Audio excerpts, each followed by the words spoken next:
I have been since 2003, and tell you another time why I know almost the exact time I started.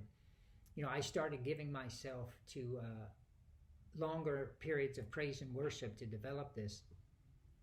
And then one time, years later, I had times where I fell out of it and I didn't do it for a while and I came back.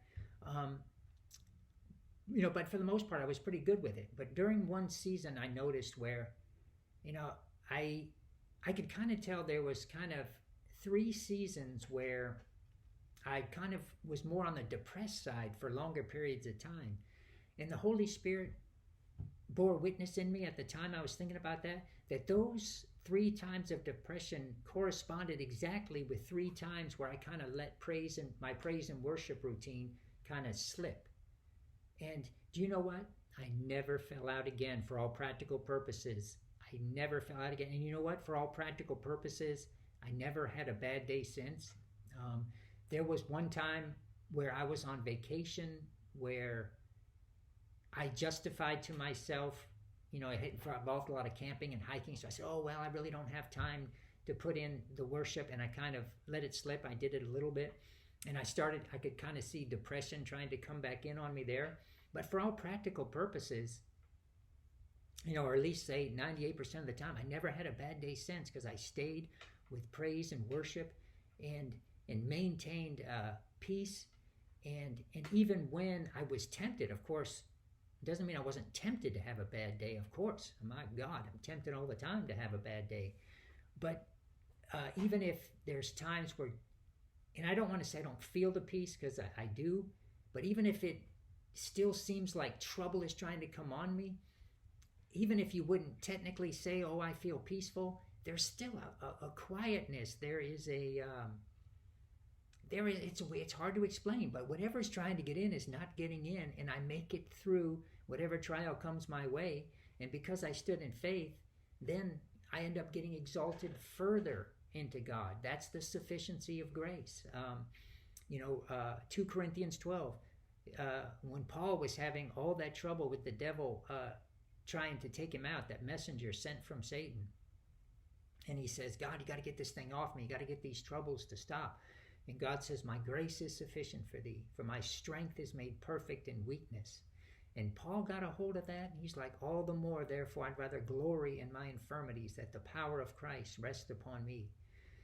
For when I am weak, I'm strong. Therefore, in all my distresses and weakness and infirmities, when I am weak, I am strong. And earlier in 2 Corinthians chapter 4, he says, this light affliction, which is but for a moment, works for me a far more eternal weight of glory. And then, that's the theme of the whole 2 Corinthians. You go back to chapter 1, and he was going through a tough time. He said, but I had the sentence of death in myself, that I would not trust in myself, but in God which raises the dead. So you take the grace of God that has already freed you, and then you add praising and worshiping him for that freedom, even though you don't feel like you're free.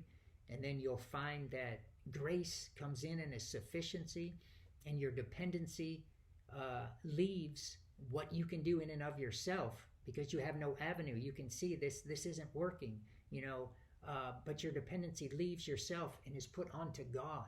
And even if you don't feel it right away, there's a sufficiency of grace that carries you. I don't really, I partway like that poem Footprints, and you can kind of Google that later, where the person is walking and says, walking with Jesus on the beach, but then he looks back and he sees only one set of footprints, and he says, Jesus, how come in the most difficult times of my life you left me? And Jesus says, I didn't leave you. You only see one set of footprints because then I was carrying you. Now, there's certainly problems with this poem. I'm not given approval all the way to this poem, but we'll talk about that another time. But one thing I do like about that example in that poem is and I'm not talking about just sitting on the couch watching TV and you're going to expect God to just come in and help you emotionally.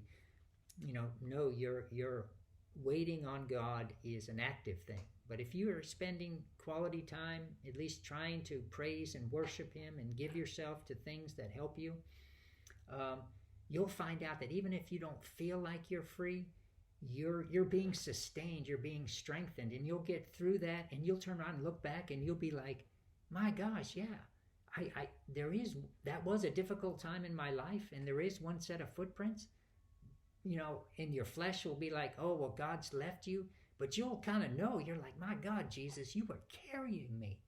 And listen, there's no better life than this.